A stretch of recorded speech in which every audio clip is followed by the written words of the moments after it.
TBR ми за март или всички книги, които искам да прочета този месец. Първата книга е том 1 на граф Монте Кристо.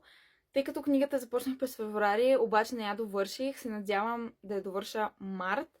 И освен, че се надявам да довърша нея, се надявам да довърша и том 2, тъй като двете книги заедно правят общо около 1300-400 страници, нещо такова. Голяма книга е. И именно заради това не съм се изсилвала много с TBR за март, тъй като реално са само 3 книги с 4 след полунощ на Стивън Кинг, която ми беше в TBR-а и за февруари. Обаче не стигнах до нея, но се надявам този месец, може би докато чета граф Монте Кристо или след нея, да я прочета и нея. И общо това са всички книги. А реално са само 2, ако броим първите 2 за една.